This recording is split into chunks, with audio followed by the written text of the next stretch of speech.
Assalamualaikum warahmatullahi wabarakatuh. Alhamdulillah, wassalatu wassalamu ala rasulillah wa ala alihi wa ashabihi wa man walah. Segala puji bagi Allah. Segala puja hanya untuk Dia. Dialah yang mencipta, Dialah yang memberi, dan kepadanya kelak kita akan kembali.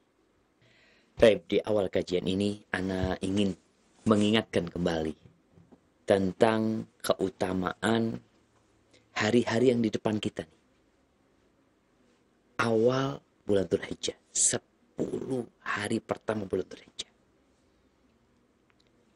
Yang kalau kita memandang kepada aktivitas manusia, kita melihat kepada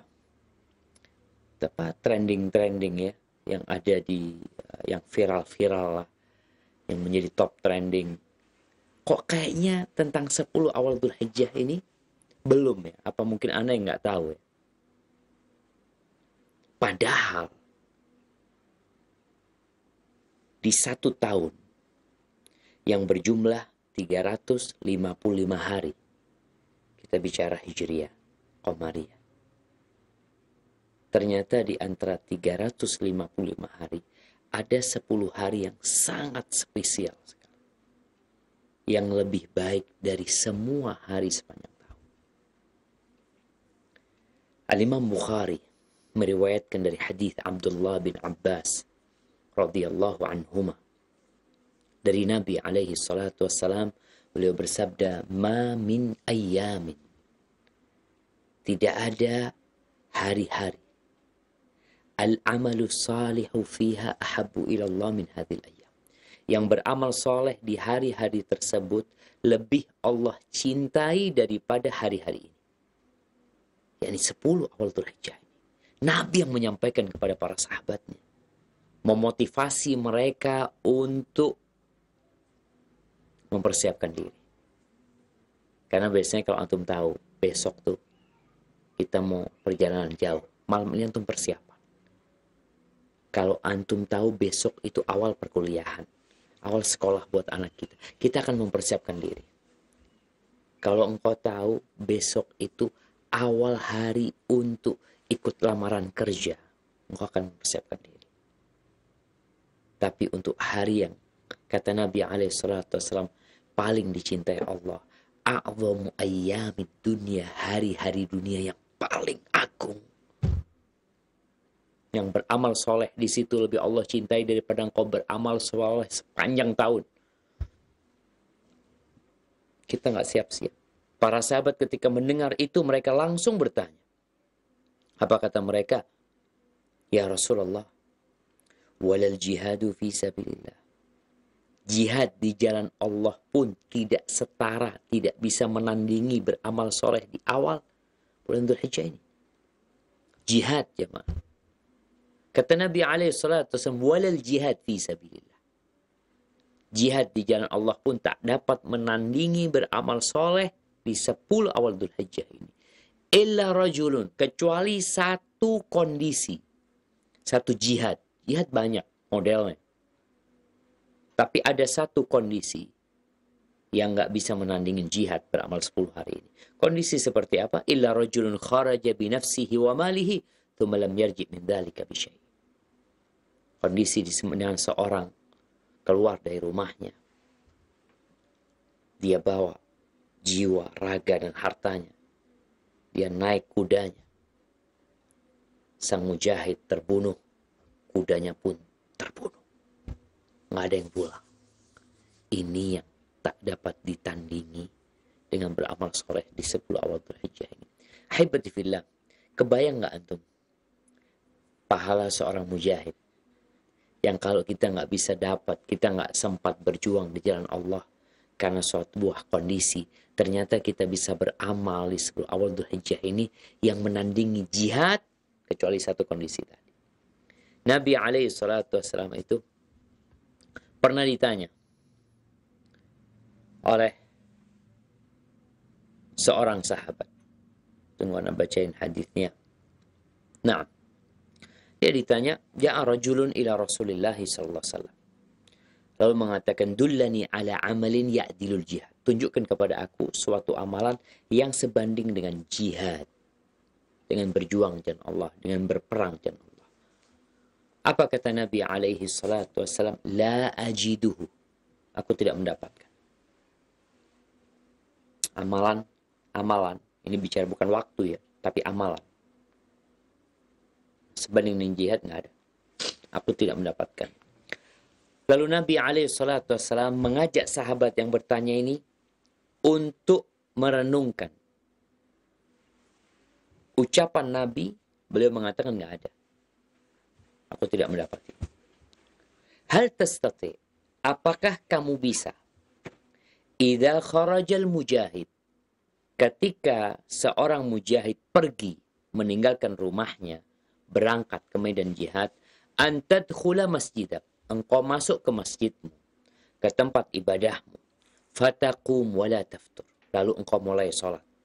Mujahid berangkat, engkau masuk ke tempat sholatmu, engkau mulai sholat dan tidak berhenti sholat.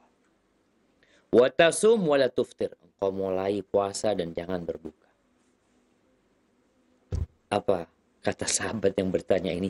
Waman yastati'u dzalika, siapa yang bisa melakukan itu? Nabi alaihi salatu wassalam.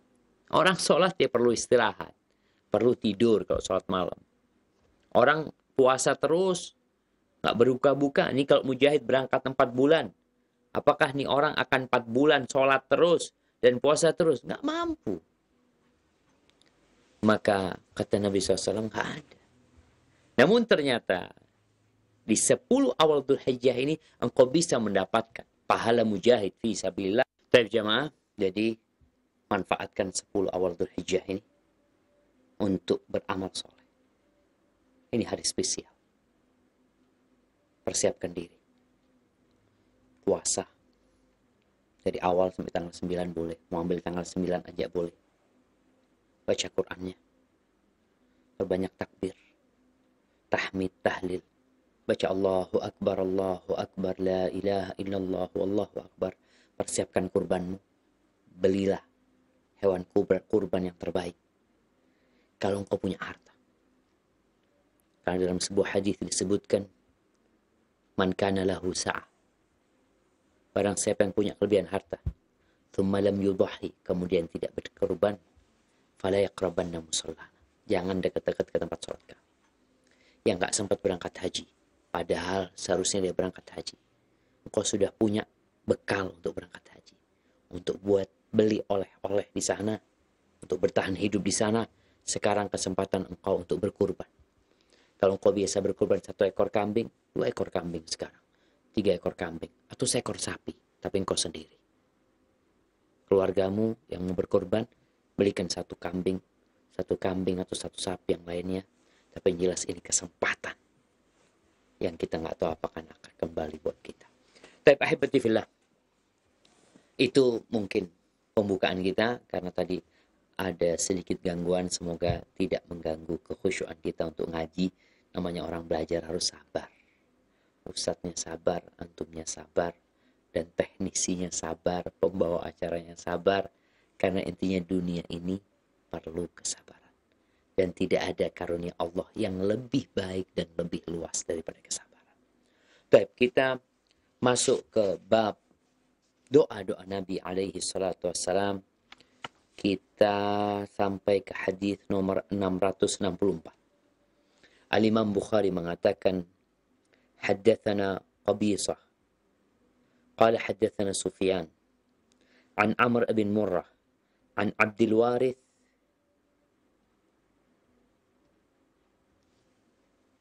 an Amr bin Murrah an Abdullah bin Al-Harith an Tariq bin Qais عن عبد الله بن عباس قال كان النبي صلى الله عليه وسلم يقول اللهم أعني ولا تعن علي وانصرني ولا تنصر علي ويسر الهدى لي. Nah, ini doa Nabi alaihi salatu wassalam. Beliau mengajarkan sebuah doa. Abdullah bin Abbas mengatakan, Nabi biasa berdoa. Hidupnya Nabi semua penuh dengan doa. Ini sebuah ungkapan penghambaan yang tingkat, yang level tertinggi. Kenapa? Karena sesukses apapun dirimu, sekuat apapun fisikmu, setinggi apapun jabatanmu, ketika engkau tahu dengan hakikat dirimu, engkau akan merendah di hadapan Allah SWT dengan cara memohon dan meminta kepada Allah. Itu Nabi SAW. Paling sering berdoa, paling banyak berdoanya Nabi SAW. Apa yang beliau pinta di sini? Beliau mengatakan, Allahumma a'inni. Ya Allah, berilah aku pertolongan. Wala tu'in alayya, dan janganlah engkau menolong musuh terhadapku. Minta pertolongan kepada Allah, dan kita memohon kepada Allah. Jangan Allah memberikan pertolongan kepada musuh untuk mengalahkan kita. Ada orang-orang yang gak suka sama kita. Yang mungkin mereka pun berdoa. Mereka pun berusaha. Karena kita tahu bahwa diri kita lemah, maka kita minta tolong sama Allah SWT. Dan juga memohon kepada Allah, jangan Allah menolong musuh terhadap kita. Wansurni wala tansur alayya. Dan ya Allah, berilah aku kemenangan. Dan jangan berikan kemenangan kepada musuh.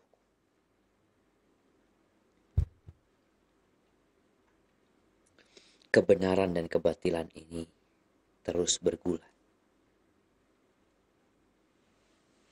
Ada banyak orang-orang yang tidak suka dakwah sunnah ini merekah.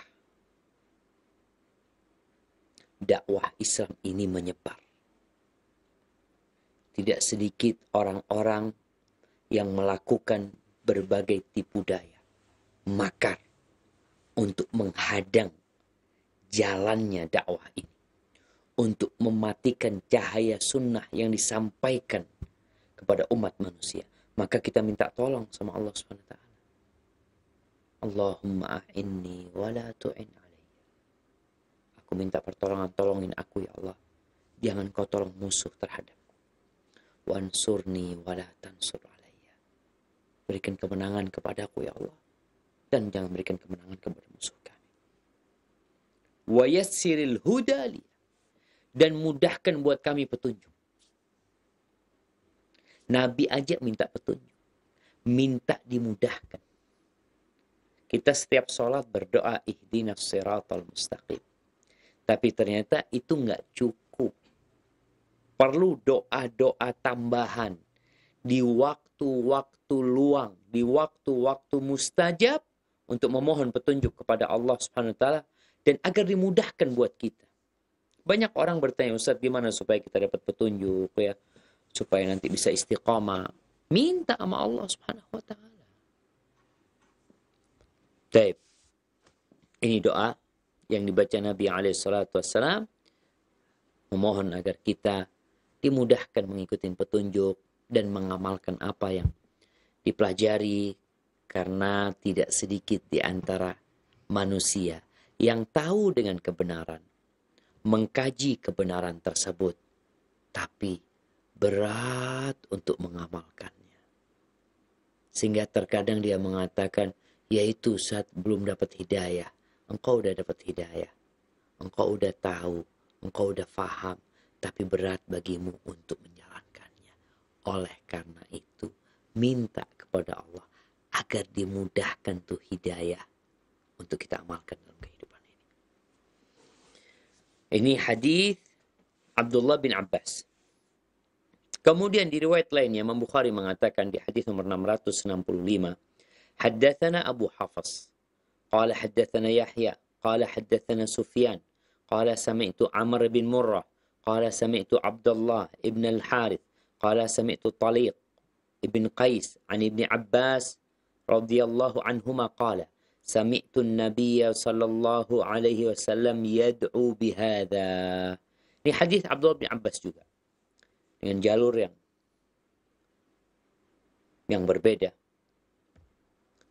dan dengan doa yang lebih panjang, yang lebih lengkap. Artinya kalau kita lihat Nabi kadang-kala berdoa meminta 10. Lalu kita mau baca 3, 4-nya, tafadhal. Tapi kalau kita bisa membaca 10-10-nya, karena kita hafal, itu akan lebih utama. Ini Abdullah bin Abbas mengatakan, aku mendengar Nabi SAW berdoa dengan doa ini. Jadi ini sahabat ketika meriwayatkan, dia ingin para tabi'in agar mengamalkannya. Bukan sekedar tahu. Tapi harapannya bagaimana engkau tahu dan mengamalkannya. Rabbi a'inni wa la tu'in alayya. Wansurni wa la tansur alayya. Wamkur li wa la tamkur alayya. Wa yassiril huda. Wa yassir liyal huda. Wansurni ala man bagha alayya. Rabbi ja'alni syakkaran lak. Dzakkaran rahiban lak. Mitwa'an lak. Mukhbitan lak. Awahan muniban. Taqabbal taubati. Waghsil haubati. وأجب دعوتي وثبت حجتي واهد قلبي وسدد لساني واسلل سخيمة قلبي. Apa yang diminta sama Nabi SAW? Di masa pandemi sekarang ini, apa sih yang minta? Banyakkan orang minta sehat, selamat dari COVID-19, ekonomi kembali normal, income ya sesuai dengan pengeluaran lah paling tidak. Coba kita lihat doa Nabi SAW. Beliau meminta, wahai Robku, berilah aku pertolongan dan janganlah engkau menolong musuh terhadapku. Berilah aku kemenangan dan jangan berikan kemenangan musuh atasku. Berilah aku taktik untuk melawan musuh. Dan jangan engkau memberikan tipu daya musuh terhadapku. Ini makar. Kita minta sama Allah. Ya, ada orang-orang yang bermakar. Sebagian bermakar untuk mengacaukan negara kita, NKRI. Ya. Sebagian bermakar untuk membahayakan diri kita pribadi atau keluarga kita. Maka kita mohon sama Allah agar Allah tidak memberikan tipu daya musuh terhadap kita. Bagaimana makar musuh itu balik sama dia sendiri. Seperti peluru yang ditembakkan balik sama dia. Kita minta sama Allah Subhanahu wa taala. Karena ada orang yang mungkin sekarang sedang duduk bersama di balik tembok, bermusyawarah, berkonspirasi, merencanakan untuk membahayakan diri kita, keluarga kita, negeri dan bangsa kita, maka kita minta sama Allah Subhanahu wa taala semoga makar mereka itu menghancurkan mereka sendiri. Ini doanya Nabi alaihi salatu wassalam. Lalu beliau mengatakan, berilah petunjuk kepadaku ya Allah dan mudahkan petunjuk untukku. Dikasih petunjuk dan mudah bagi kita untuk mengamalkannya. Karena tadi yang kita singgung, ada orang-orang yang dapat petunjuk tapi nggak bisa ngamalin. Ngerti, faham orang itu zat, tapi kelakuannya na'udzubillah min dzalik. Maka kita perlu minta sama Allah. Jangan bersandar sama diri kita. Dengan kepandaian kita, dengan kecerdasan kita, dengan semangat kita. Kita harus bergantung sama Allah SWT. Allahumma hdini wa yassir liyal huda, dan mudahkan petunjuk untukku. Tolonglah aku untuk menghadapi orang-orang yang berbuat zalim terhadapku. Orang yang menzalimi kita. Dan terkadang kita tidak mampu melawannya. Dia orang besar. Kebal hukum kadang-kala. Tapi kita tahu ada hukum Allah Azza wa Jal yang tak akan bisa ditembus oleh siapapun. Kita minta sama Allah. Agar orang-orang yang menzalimi kita mendapatkan balasan atas kezaliman mereka. Siapapun. Kita nggak boleh menzalimi orang. Makanya doa Nabi SAW begitu istimewa dan sempurna. Ada orang yang menzalimin kami, ya kami minta tolong sama Allah gimana kita menghadapi mereka. Kemudian ya Rabbi, jadikanlah aku orang yang bersyukur kepadamu. Rabbij'alni laka syakiran. Terlalu banyak nikmat Allah yang kita kufur. Dalam kondisi ekonomi yang serba sulit sekarang ini, sebagian orang lupa bersyukur dan dia mengingat musibah terus. Padahal lebih banyak nikmat yang Allah berikan daripada musibah yang menimpa kita. Maka minta tolong sama Allah. Jadikan kami, ya Allah, orang yang bersyukur kepadamu. Laka dzakiran. Yang senantiasa mengingatmu, ya Allah. Karena kita tahu orang-orang yang cerdas, orang-orang yang selamat adalah alladzina yadhkurunallah qiyaman wa qu'udan wa ala junubim. Enggak berhenti mereka berzikir. Berdiri mereka berzikir. Duduk mereka mengingat Allah. Tidur mereka mengingat Allah. Dan kita perlu minta bantuan Allah Subhanahu wa ta'ala. Ingat hadis Mu'adz bin Jabal. Ketika berpesan Nabi SAW kepada Mu'adz untuk di penghujung setiap salat agar berdoa. Allahumma a'inni ala dzikrika wa syukrika wa husni ibadatik. Bantulah aku ya Allah untuk senantiasa bersyukur kepadamu. Mengingatmu.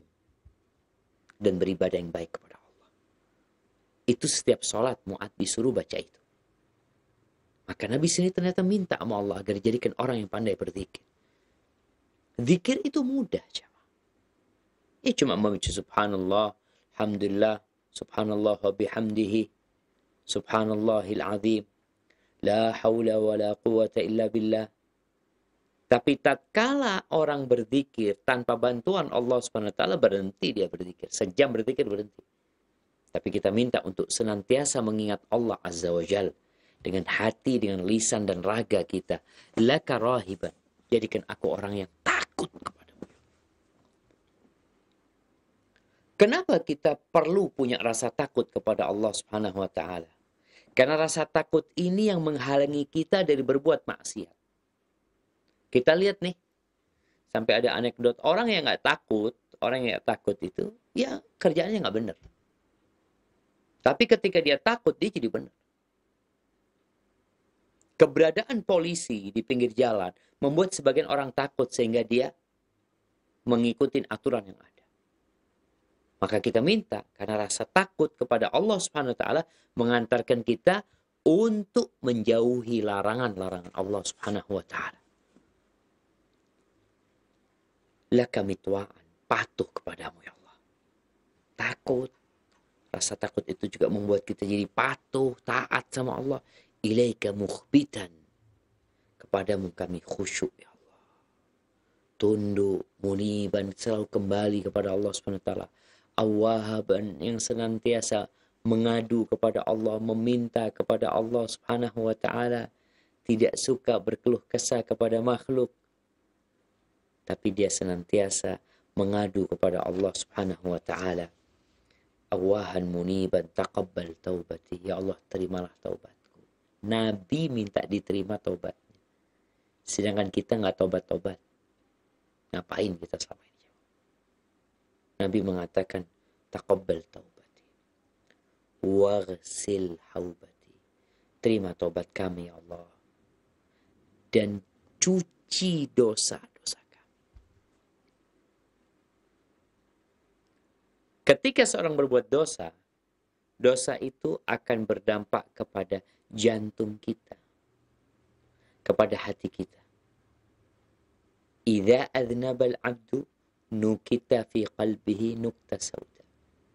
Ketika seorang hamba berbuat dosa, maka akan ada nokta hitam di jantungnya, di hati. Kalau dia bertobat, meninggalkan dosa tersebut, beristighfar, suqila qalbuh, hatinya dibersihkan oleh Allah SWT. Fa in ada adat. Kalau dia kembali berbuat dosa, maka kembali nokta hitam itu. Kadangkala sampai memenuhi jantungnya. Maka kita minta sama Allah SWT agar Allah menyuci dosa-dosa kita, bersih. Wa ajib da'wati, dan kabulkan doaku ya Allah. Udah berdoa, yakin, tapi tetap minta. Itu orang beriman. Buktikan kalau antum itu memang hambanya Allah. Sehingga orang yang merasa dia budaknya Allah, dia dimiliki sama Allah SWT, maka ngapain kita repot-repot? Kita minta sama Allah Subhanahu wa taala. Kabulkan doa kami ya Allah. Tsabbit hujjati, dan tetapkan hujjahku.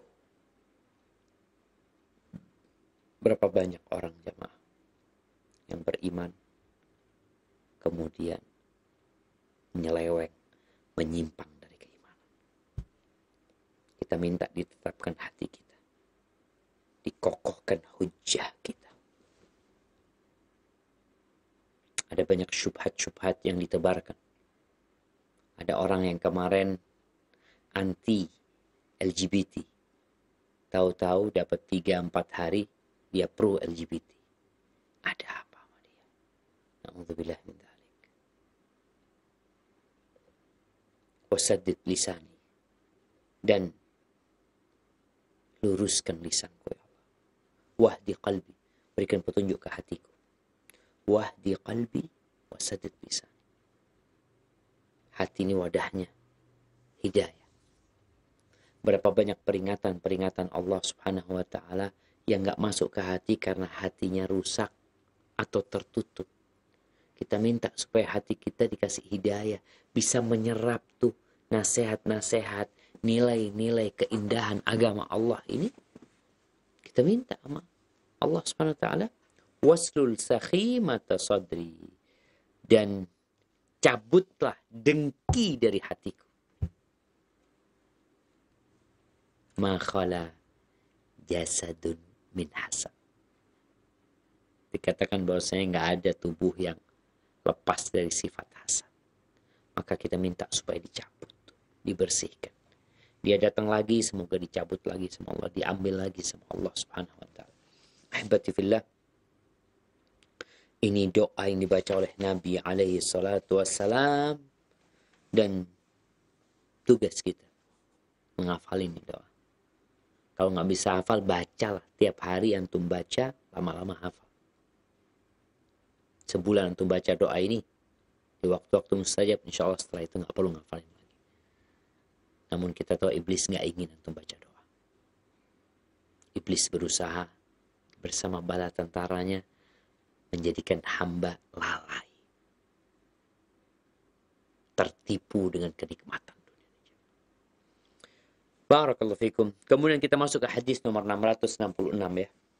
Di sini Al-Imam Bukhari mengatakan haddatsana Ismail qala haddatsani Malik an Yazid ibn Ziyad an Muhammad ibn Ka'ab al-Qurazi qala Muawiyah ibn Abi Sufyan 'ala al-minbar innahu la mani'a lima a'tait wala mu'tiya lima mana'ta wala yanfa'u dzal jaddi minkal jadd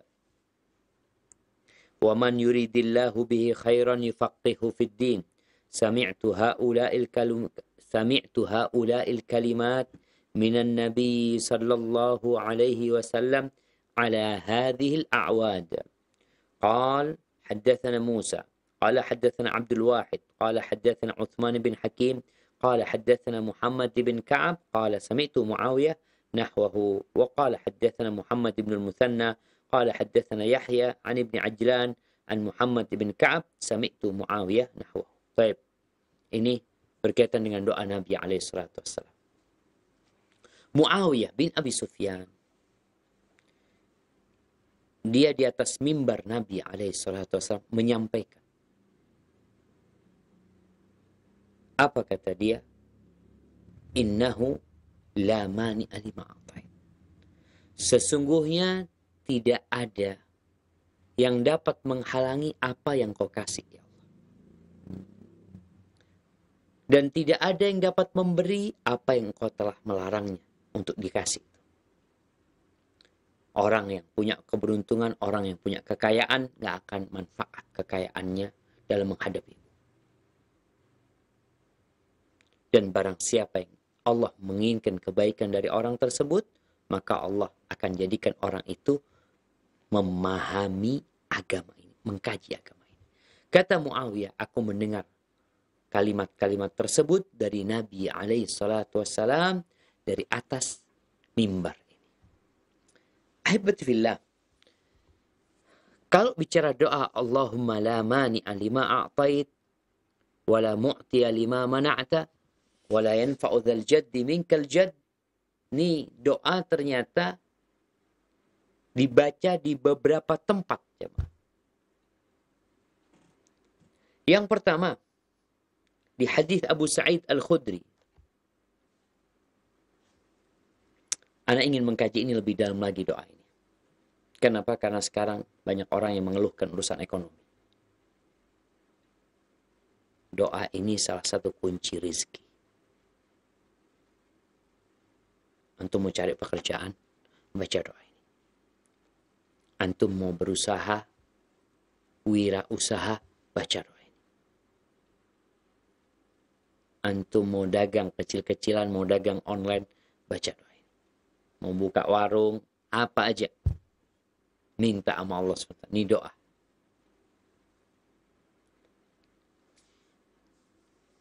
Abu Sa'id Al-Khudri radhiyallahu anhu, dia meriwayatkan. Apa kata dia?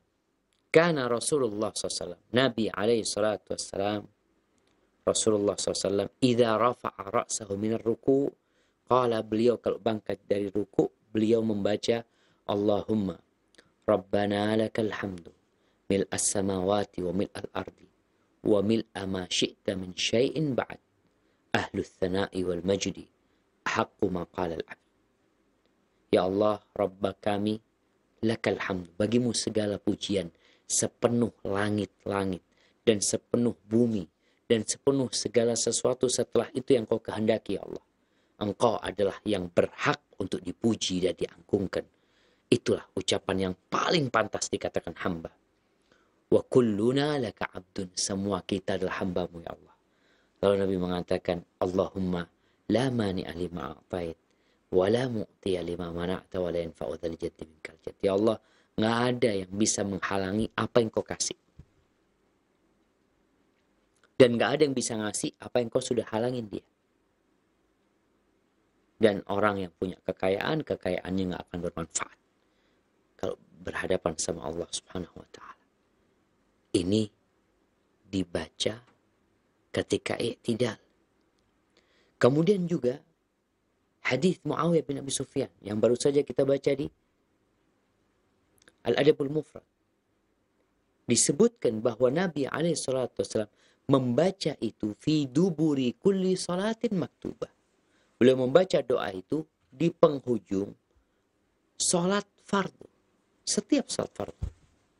Beliau mengatakan la ilaha illallah wahdahu la syarika lah, lahul mulku wa lahul hamdu wa huwa ala kulli syai'in qadir. Allahumma la mani'a lima a'tait wa la mu'tiya lima mana'ta wa la yanfa'u dzal jaddi minkal jadd. Ketika i'tidal beliau baca itu. Ketika selesai salat beliau baca itu.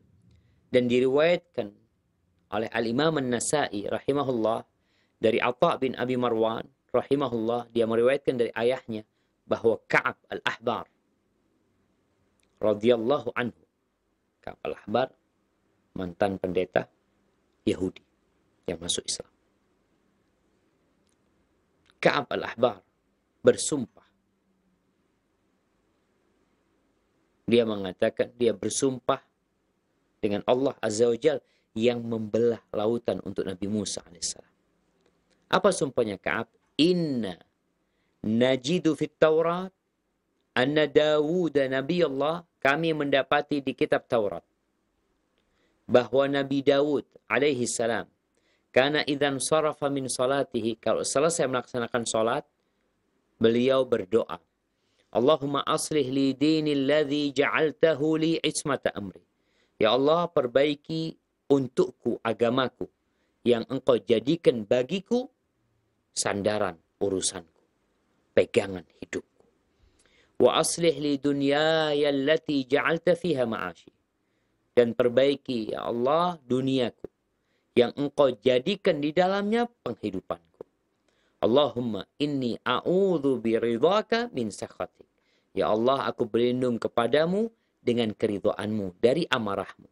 Wa a'udzu bi'afwika min nikmatik. Dan aku berlindung kepadamu. Dan aku berlindung kepadamu dengan maafmu dari amarahmu. Ya Allah. Wa a'udzu bika minka. Dan aku berlindung kepadamu dan aku berlindung denganmu dari diri.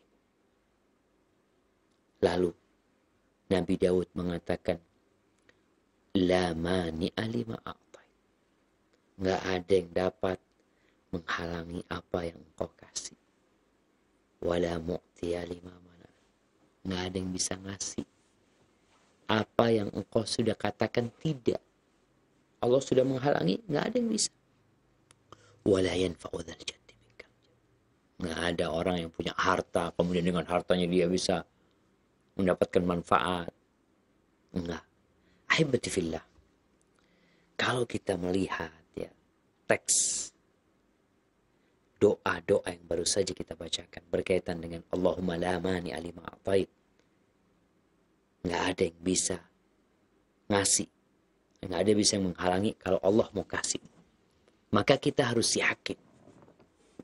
Kalau Allah mau ngasih engkau, ingin memberikan karunia kepadamu, nggak ada satupun atau siapapun atau berapapun manusia yang dapat menghalangi pemberian Allah Subhanahu wa taala. Walaupun jumlah mereka banyak, jabatan mereka tinggi karena Allah udah mau ngasih. Maka kita tenang. Ini orang yang baca doa ini setiap selesai sholat atau ketika bangkit dari rukuknya, dia membaca hal itu, hati dia akan damai. Nggak ada pikiran rizki diambil orang. Nggak ada. Oh, ana digeser sama kawan, seharusnya ana yang naik. Nggak ada. Kalau Allah mau kasih engkau, siapa yang mau geser engkau? Menteri-menteri, presiden bersama seluruh jajarannya. Kalau Allah mau kasih kepadamu, nggak ada yang bisa menggeser.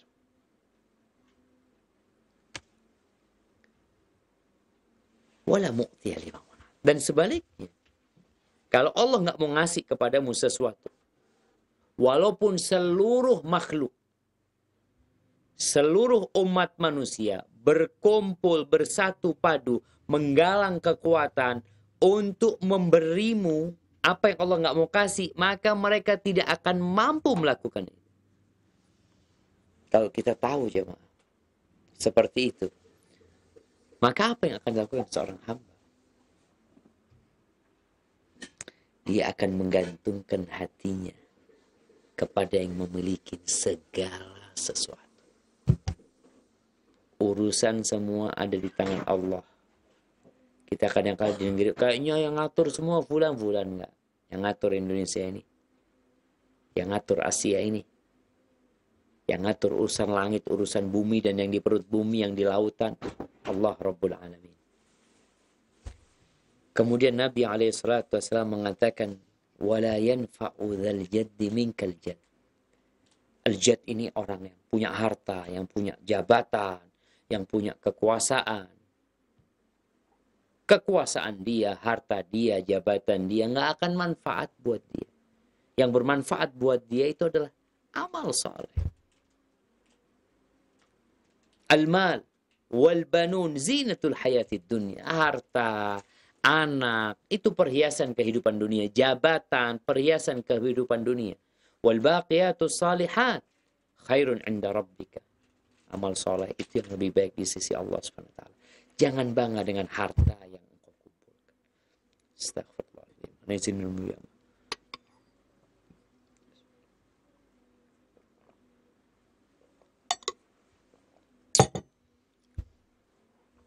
Nah, jangan bangga dengan harta yang engkau dapatkan. Dengan anak-anak yang banyak, yang sukses. Karena itu tidak akan ngasih manfaat apa-apa kepada dirimu. Kalau Allah tidak mau. Ahibati fillah. Al-Imam An-Nawawi rahimahullahu ta'ala, beliau menyebutkan bahwa ucapan Nabi ini, doa Nabi SAW ini adalah sebuah dalil yang nyata atas keutamaan fadilah ini.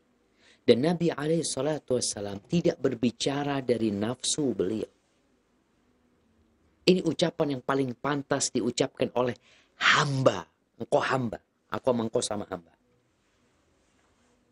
La mani'a lima a'tait, wa la mu'tiya lima mana'. Ini sebuah pengakuan hamba kepada Allah Subhanahu wa taala bahwa la ilaha illallah, bahwa la haula wa la quwata illa billah, bahwa al khair minallah, kebaikan datangnya dari Allah Subhanahu wa taala. Dan ahibati fillah, namun manusia kadangkala mereka masih berpikir kalau berusaha bisa, kalau kerja keras bisa. Antum lihatlah persaingan bisnis yang ada. Persaingan untuk jadi penguasa. Persaingan untuk menjadi pejabat. Persaingan untuk menjadi pegawai negeri. Ribuan jemaah. Semuanya dapat? Yang kerja keras dapat? Belum tentu. Rame money politik. Tapi kalau Allah kadang-kala fulan seharusnya kalah, kayaknya nggak mungkin fulan itu kalah. Seharusnya fulan itu menang. Tapi kalau Allah mengatakan fulan nggak jadi, nggak jadi. Dan Allah Azza wa Jalla mengatakan supaya kita sadar, kalau bicara harta, jabatan, kedudukan, itu nggak ada nilainya di sisi Allah Subhanahu wa Ta'ala. Dan itu bukan bukti Allah cinta kepada kita. Di surat Al-Fajr, ayat 15 sampai 17. Allah mengatakan, فَأَمَّا الْإِنسَانُ إِذَا مَبْتَلَاهُ رَبُّهُ فَأَكْرَمَهُ وَنَعَّمَهُ فَيَقُولُ رَبِّي أَكْرَمَنِ. Ada manusia, ini manusia orang-orang kafir yang tidak beriman. Kalau dikasih ujian sama Allah, dikasih kehormatan, dikasih nikmat, dikasih harta, dikasih kekuasaan, lalu dia mengatakan, Tuhanku, Rabbku memuliakan aku. Wa amma idza mabtalahu faqadara alaihi rizqahu fayaqulu rabbi ahanan kalla. Lalu kalau ini orang lain, kalau disempitkan rizkinya, jabatannya diturunkan, di PHK dari tempat kerjanya, sulit cari pekerjaan, lalu dia mengatakan, Tuhanku menghinakanku. La, nggak kayak gitu jemaah. Kalla, kata Allah SWT. Bukan seperti itu. Tidak semua orang yang aku luaskan rezekinya, Allah Azza wa Jalla ingin menjelaskan. Tidak semua manusia yang aku luaskan rezekinya berarti aku muliakan dia. Enggak. Dan tidak pula orang yang aku miskinkan, aku sulitkan cari rezeki buat dia, itu bentuk aku menghinakan dia. Enggak kayak gitu. Semua adalah ujian. Semua itu ujian, tes, cobaan.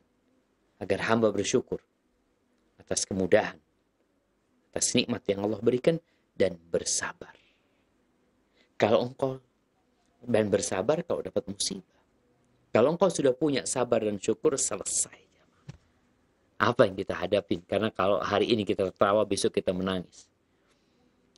Ahibati fillah, ketahuilah bahwasanya dalam urusan rezeki ini Allah sudah mencatatnya buat kita. Beliau alaihi salatu wassalam pernah mengatakan, Innahu laysa syai'un yuqarribukum ilal jannah illa waqad amartukum bihi. Sesungguhnya tidak ada sesuatu pun yang mendekatkan diri kalian ke surga, melainkan aku sudah perintahkan kepada kalian untuk mengamalkan. Wa laysa syai'un yuqarribukum ilan nar illa waqad nahaitukum anhu. Tidak ada sesuatu pun yang mendekatkan kalian ke neraka, melainkan aku sudah melarang kalian untuk mengamalkannya. Inna ruhal qudusi nafatha fi ruhi. Sesungguhnya Ruhul Qudus Jibril alaihissalam itu menghembuskan di hatiku. Yaqul, yakni Jibril mewahyukan kepadaku. Apa? Inna nafsan. Kata Jibril alaihissalam. Inna nafsan lan tamuta hatta tastakmila rizqaha.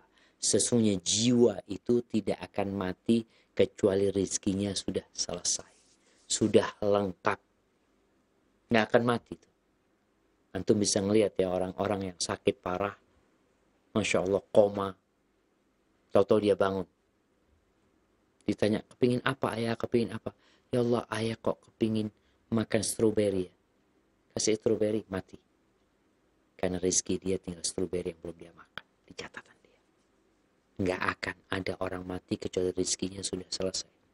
Fattaqullaha wa ajmilu fit talab. Bertakwalah kalian kepada Allah dan berbuatlah baik dalam mengais rezeki. Wala yahmilannakum istibta'ur rizq. Jangan sampai kondisi rizki yang terlambat. Kalian pikir, ya kok sulit ya untuk mendapatkan antatrubuhu bima'asillah. Lalu kalian mencari rizki dengan bermaksiat kepada Allah Subhanahu wa taala. Berapa banyak kita jemaah? Lihat ya, pembunuhan terjadi di negeri kita. Terakhir, hari ini Anda baca tentang 2 remaja di Pekalongan yang bunuh kawannya untuk mendapatkan motornya. Apa ini? Harta itu bukan kemuliaan. Maka jangan sampai kalian merasa sulit dapat rezeki, akhirnya kalian melakukan kemaksiatan. Fa innallah ta'ala la yudraku ma'indahu illa bi ta'atihi. Yang di sisi Allah itu nggak bisa didapat kecuali dengan ketakwaan kepada Allah SWT. Maka ingat, ketika kita membaca zikir ini selesai sholat, atau membaca ketika bangkit dari ruku, Allahumma la mani'a lima a'tait, hati kita itu meyakini la mani'a lima a'tait, nggak ada yang bisa menghalangi kalau engkau mau kasih ya Allah. Ini bentuk penghambaan hamba dan keyakinannya bahwa dialah Rabb, Allah lah pemilik, Allah lah Al-Khaliq, Allah Rabbul Alamin. Jangan bicara diri kita. Jawa, kalau Allah ingin menenggelamkannya, tenggelam. Pesawat yang harganya mahal. Di dalam situ ada 400 penumpang. Kalau Allah mau jatuhkan, jatuh. Siapa yang bisa menghalang? Yang Allah mau kasih, nggak ada yang bisa menghalang. Sebaliknya, yang Allah nggak mau kasih, antum mau minta tolong sama siapa? Dan ingat, yang menyelamatkan kita bukan jabatan kita, bukan kedudukan kita, bukan harta kita, tapi yang menyelamatkan kita adalah amalan kita, ketaatan kepada Allah SWT. Barakallahu fikum. Ini doa dibaca sama Nabi SAW, dan yang orang yang Allah ingin kebaikan buat orang itu, Allah jadikan orang itu memahami agama, belajar agama, bukan belajar yang lainnya. Boleh belajar yang lainnya, tapi bukti cinta Allah sama hamba, bukti Allah ingin kebaikan buat hamba, dia belajar agama Allah, memahaminya, dan tentunya mengamalkan amalan atau perintah-perintah Allah. Hadza wallahu a'lam bishawab. Itu yang bisa kita kaji pada kesempatan kali ini. Mungkin kita masuk ke sesi tanya jawab. Ana kembalikan ke studio Raja Pusat. Tafadhol. Jazakallahu khairan Ustaz atas pembahasannya, dan semoga menambah ilmu kita dan bisa menambah amal-amal soleh kita.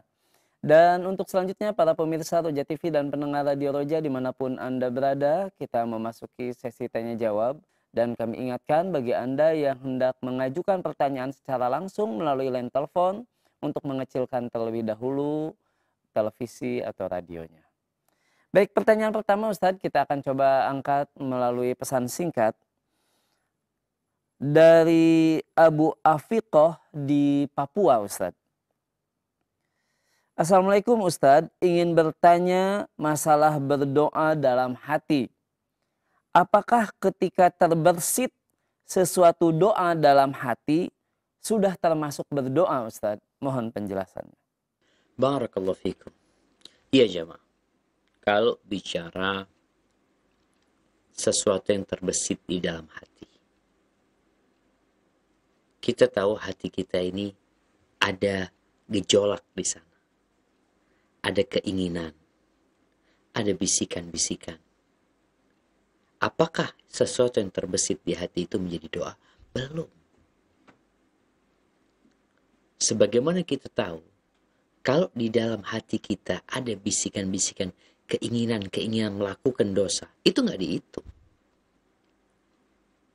Nabi SAW mengatakan, Innallaha tajawaza an ummati amma haddathat bihi anfusuhum ma lam yaqulu aw ya'malu. Atau kama qala Nabi SAW. Allah itu memaafkan apa yang terbesit di hati manusia dari omongan-omongan jiwanya. Selama dia belum ngomong, selama dia belum berbicara, itu dianggap nggak ada. Allah maafkan. Tapi kalau kita berdoa, kita ada keinginan di dalam hati, minta dengan lisan. Nggak cukup dengan hati. Makanya kalau kita lihat doa-doa Nabi SAW didengar oleh para sahabat. Ibnu Abbas mengatakan radhiyallahu anhuma, sami'tu Rasulullah sallallahu alaihi wasallam yaqul. Aku mendengar Rasulullah SAW berkata, membaca doa itu. Jadi hendaklah seorang hamba kalau bicara ada keinginan di dirimu, kemudian engkau angkat tanganmu. Ini raga kita. Lalu lisan kita mengatakan, Allahumma inni as'alukal jannah wa a'udzubika minan nar. Ya Allah, aku memohon kepadamu surga dan jauhkan aku dari api neraka. Kalau bicara hati kita, kita nggak mau masuk neraka. Ya Allah, mudah-mudahan dijauhkan dari api neraka. Tapi ketika berdoa, ucapkan. Jadi kalau kita lihat di dalam Al-Quran Karim, cerita doa-doanya Nabi Zakaria, dia panggil Allah dengan panggilan yang lirih. Dengan mengatakan, Rabbi inni wahanal azmu minni washta'ala ar-ra'su syaiba. Ya Allah, udah lemah tulang-tulangku ya Allah. Udah bercahaya rambutku dengan uban. Walam akun bidu'aika rabbi syaqi. Tapi aku nggak pernah merasa sengsara berdoa kepadamu. Diucapkan. Nabi Yunus alaihissalam ketika di perut ikan, dia berkata, La ilaha illa anta subhanaka inni kuntu minadh dhalimin. Itu malaikat-malaikat dengar doa. Maka kalau bicara doa, doa itu bukan di dalam hati.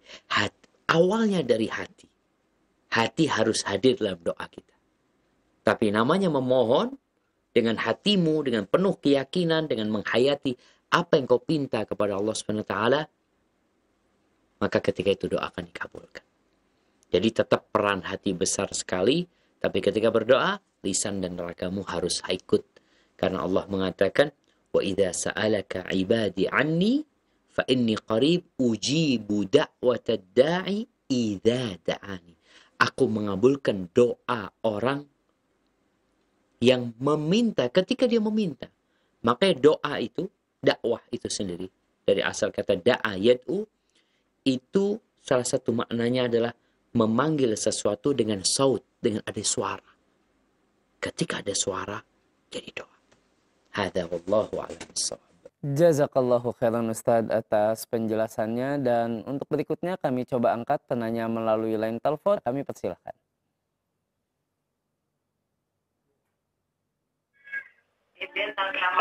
Tidak. Iya. Halo ya. Roja TV ya? Iya. Dari siapa di mana Bapak? Ini dari Pak Heri di Lampung, Mesuji. Oh, Bapak Heri di Mesuji, Lampung. Silakan Pak Heri. Roja. Ini aku lihat di TV itu kan masalah doa-doa itu, Pak Ustadz. Iya. Jadi yang saya tanyakan, apakah nyampe ketika kita itu mendoakan yang orang yang sudah tidak ada kecuali orang tua? Selain orang tua begitu ya Pak? Iya. Baik. Iya Pak, ya. Itu saja Bapak? Itu aja ya, makasih. Baik, sama-sama. Iya, ya, ini di Lampung ya, Mas Uji. Baik. Jazakallahu khairan, tafadhol Ustaz. Barakallahu fikum. Nah, nih dari Lampung nih, Masya Allah. Ya, kalau bicara mendoakan orang lain, nyampe enggak orang lain ini bisa jadi orang tua kita, bisa jadi sahabat kita, bisa jadi kawan kita, dan orang itu bisa jadi masih hidup atau sudah meninggal dunia. Ketika bicara doa, kita nih mintanya sama Allah Subhanahu wa Ta'ala. Kita memohonnya sama Allah Subhanahu wa Ta'ala. Dan Allah membuka pintu doa lebar-lebar. Antum mau doain siapa? Tafadhol. Bahkan kalau kita mendoakan saudara kita dalam kondisi itu orang nggak dengar kita berdoa, nggak tahu kita doain dia, Allah kirim malaikat yang mengatakan amin walaka bimithil. Amin dan engkau mendapatkan apa seperti yang engkau doakan buat dia. Jadi mendoakan orang lain, kita ini harus saling mendoakan sebenarnya jamaah. Bahkan kita kalau mendoakan ampunan buat setiap muslim, maka kita akan mendapatkan kebaikan dengan setiap muslim yang kita doakan.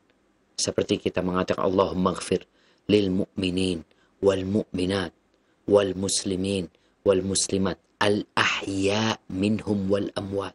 Ya Allah, ampuni orang-orang yang beriman, laki-laki atau wanita, orang-orang Islam, laki-laki atau wanita yang hidup dan yang mati. Dengan setiap muslim yang kita doakan, kita dapat satu kebaikan. Jadi kalau bicara doakan orang yang meninggal dunia, Allah akan dengar.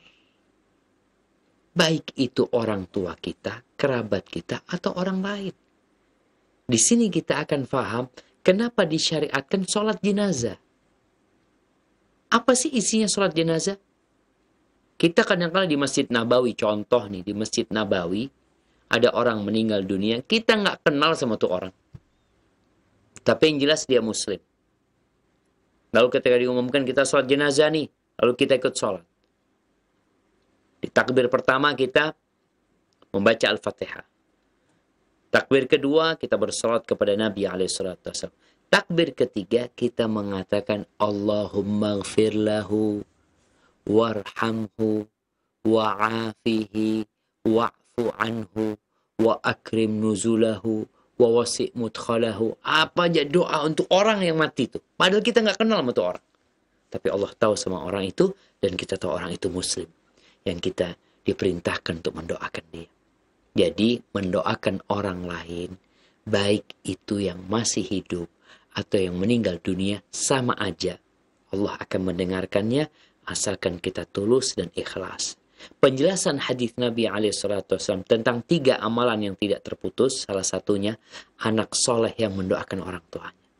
Artinya kalau kita punya anak soleh yang selalu mendoakan orang tuanya, ini jadi amalan buat orang tuanya nggak pernah putus, karena tuh anak doa terus. Tapi kalau kau punya anak nggak soleh, ya nggak doain orang tuanya. Jadi dia itu mendoakan orang tuanya sehingga nggak putus, terus-terusan dia mendoakan orang tuanya. Adapun kalau orang lain, biasanya sekedarnya dia mendoakan. Kalau lagi ingat sama kawannya, suami istri aja kadang-kala mereka udah meninggal, suami udah meninggal dunia, istrinya kawin lagi. Mungkinkah dia mendoakan suaminya? Mungkin kalau ada masalah di keluarga, ya Allah ternyata lebih baik suamiku yang dulu, baru dia doakan suaminya. Tapi kalau ternyata dia lebih senang sama suaminya yang baru, kadang-kala sang suami dilupakan. Padahal kita diperintahkan untuk saling mendoakan. Hadza wallahu a'lam bissawab. Jazakallahu khairan Ustaz atas penjelasannya. Dan berikutnya kembali pertanyaan melalui pesan singkat yang akan kita angkat.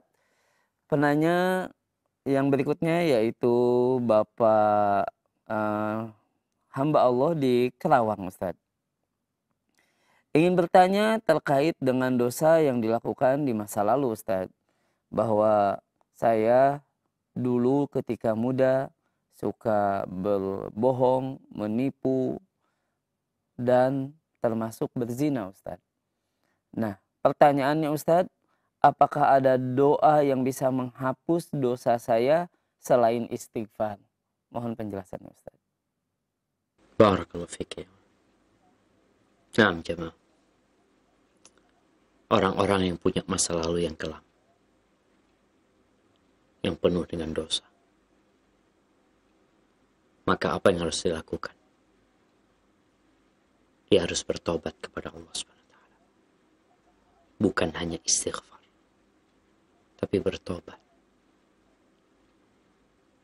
Tobat dengan cara dia menyesali apa yang dia lakukan. Meninggalkan dosa-dosa tersebut. Ada penyesalan dia. Bukan kebanggaan dengan dosa masa lalu. Seharusnya kau menyesal. Engkau tinggalkan itu dosa. Dan bertekad untuk tidak mengulangi. Lalu perbanyak amal soleh. Perbanyak amal soleh.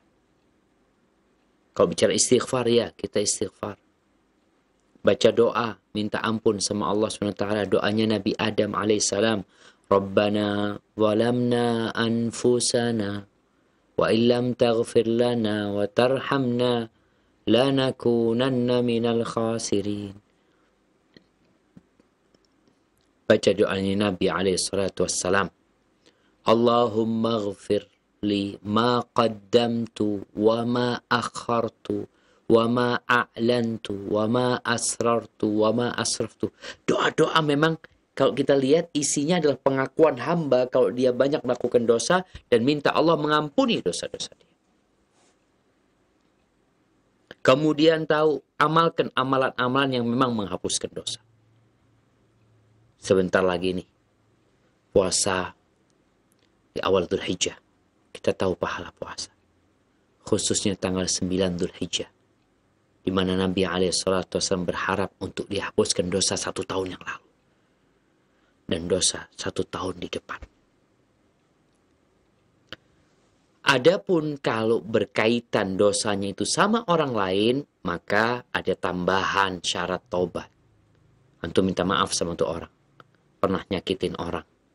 Pernah ngambil hartanya orang. Pernah nipu orang.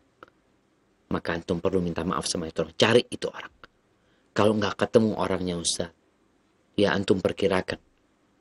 Duit yang pernah antum ambil dari orang tersebut, antum sedekahkan atas nama orang tersebut.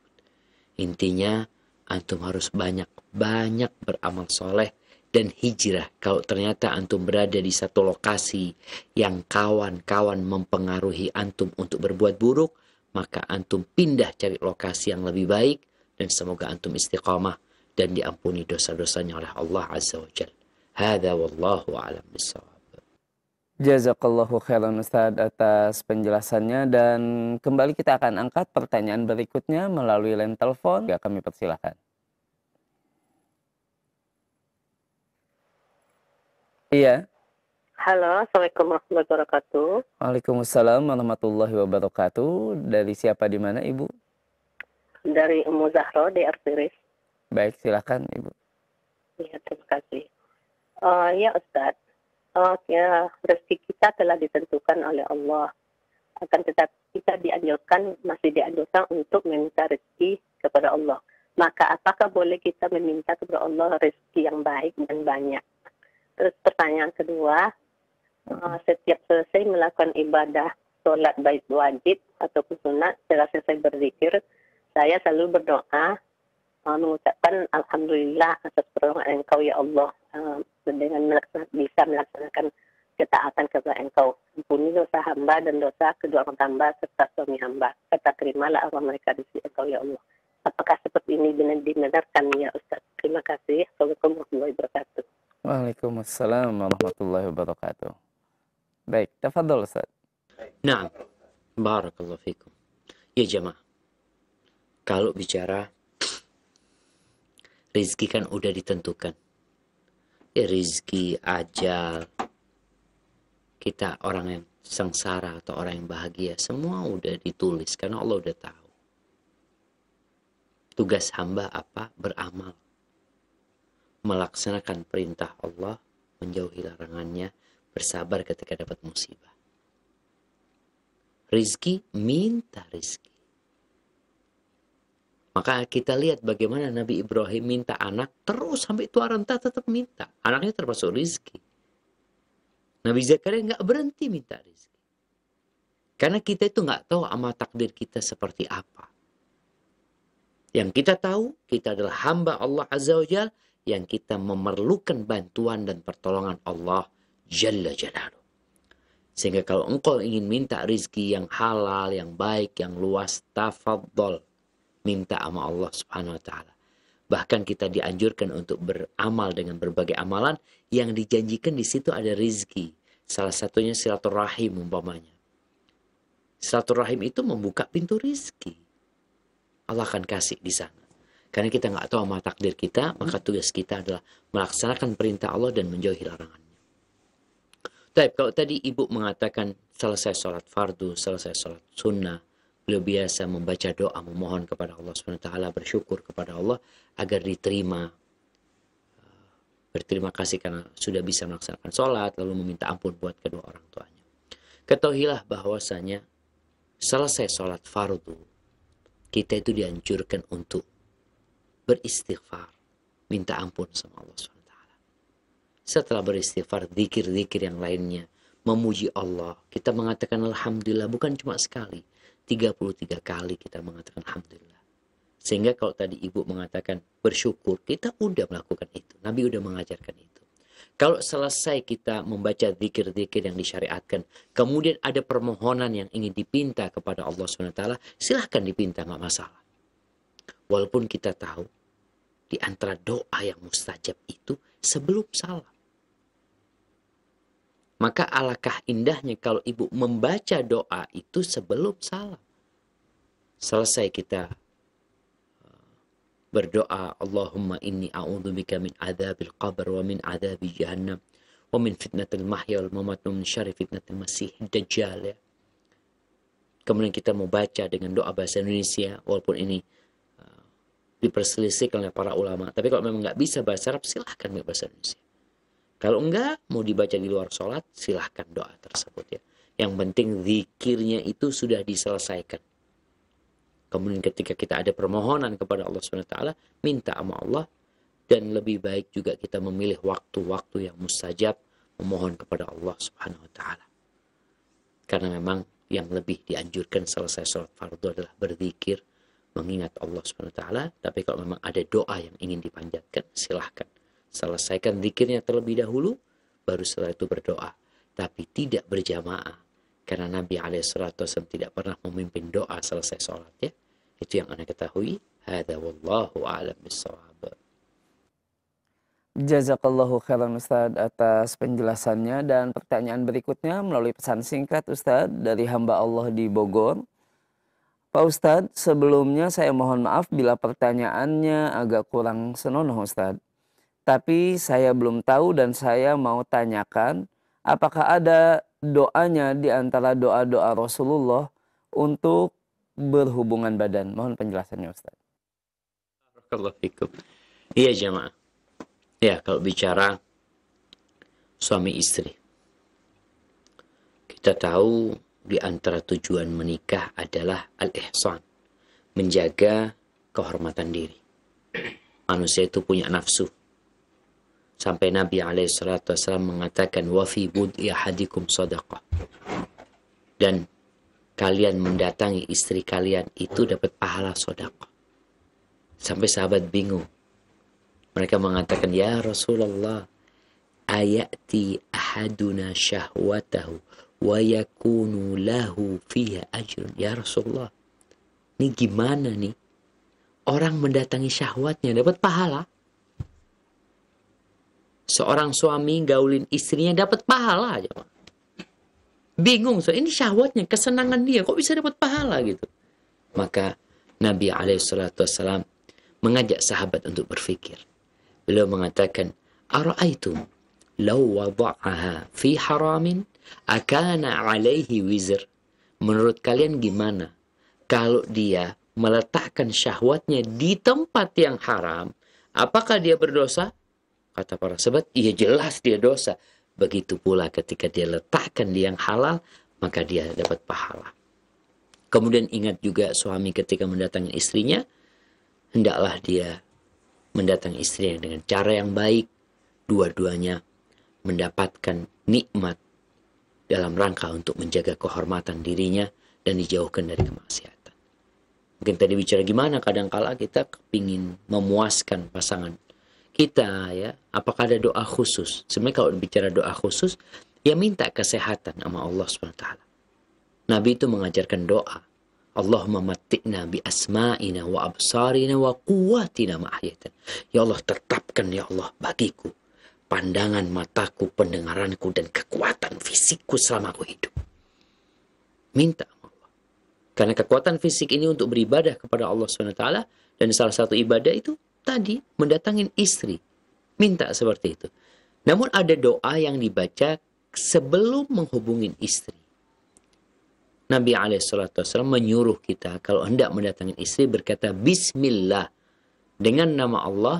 Allahumma jannibna syaitan wa jannibis syaitan ma razaqtana. Ya Allah, jauhkan kami dari syaitan dan jauhkan syaitan dari rizki yang kau berikan kepada kami. Orang kalau baca doa itu syaitan nggak bisa ikut, nggak bisa hadir dalam hubungan tersebut. Dan anak, kalau Allah kasih rizki anak pada hubungan tersebut, syaitan nggak akan gangguin. Itu doa. Dan seorang muslim harus kuat, jemaah. Kata Nabi SAW, al-mu'minul qawi khairun wa ahabbu ilallah minal mu'minul dhaif wa fi kullin khair. Orang mukmin yang kuat itu lebih baik dan lebih dicintai Allah daripada mukmin yang lemah. Dan orang mukmin itu, selama dia beriman, ada kebaikan diri dia. Kekuatan yang pertama adalah kekuatan iman, kekuatan ilmu, kekuatan ketakwaan. Setelah itu kekuatan yang lainnya, kekuatan fisik, ya, kekuatan ekonomi. Jadilah orang yang kuat. Tentunya dengan berdoa, dengan makan yang bagus, dan olahraga yang rutin. Hadza wallahu a'lam bishawab. Naam. Dan untuk pertanyaan terakhir di kesempatan malam hari ini, Ustadz, dari pesan singkat dari hamba Allah ingin bertanya, Ustadz, apakah orang yang mati bunuh diri, kita sebagai anak masih wajib mendoakannya? Mohon penjelasannya, Ustadz. Barakallahu fiik. Iya, jemaah. Kita tahu dosa bunuh diri. Bagaimana orang itu diancam akan diazab dengan alat bunuh diri dia di neraka jahanam, kekal di sana.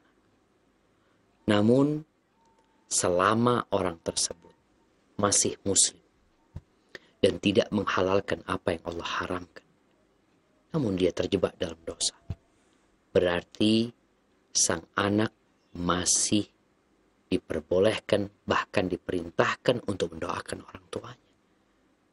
Nabi SAW tidak mau mensolatin orang yang mati bunuh diri. Tapi beliau tidak melarang sahabat untuk mensolatinya. Tetap disolatin. Dan mensolatin orang yang bunuh diri itu mendoakan dia. Jadi anak tetaplah mendoakan kedua orang tuanya.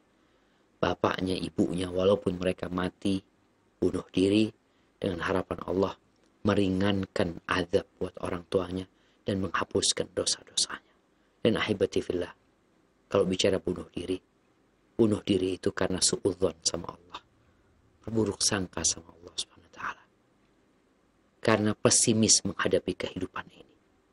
Maka jangan sampai kesulitan ekonomi, permasalahan sosial, apapun masalahnya, ingat yang kita baca dari doa Nabi SAW. Allahumma la mani alima a'tait. Ya Allah, nggak akan ada yang bisa menghalangi apa yang kau kasih, ya Allah. Wala mu'tiya lima manat. Nggak ada yang bisa ngasih apa yang kau halangi. Urusannya semua dari tangan Allah SWT. Hadza wallahu a'lam bishawab. Itu yang bisa Anda sampaikan. Kurang lebihnya Anda mohon maaf. Anda ingin mengingatkan kembali, ingat di 10 awal Dzulhijjah nih ada banyak amal soleh. Ini hari-hari terindah sepanjang masa. Yang punya hewan kurban, yang mau dikorbankan, nggak boleh potong kukunya, nggak boleh potong rambutnya, sampai kau menyembelih hewan kurbanmu. Barakallahu fikum. Assalamualaikum warahmatullahi wabarakatuh.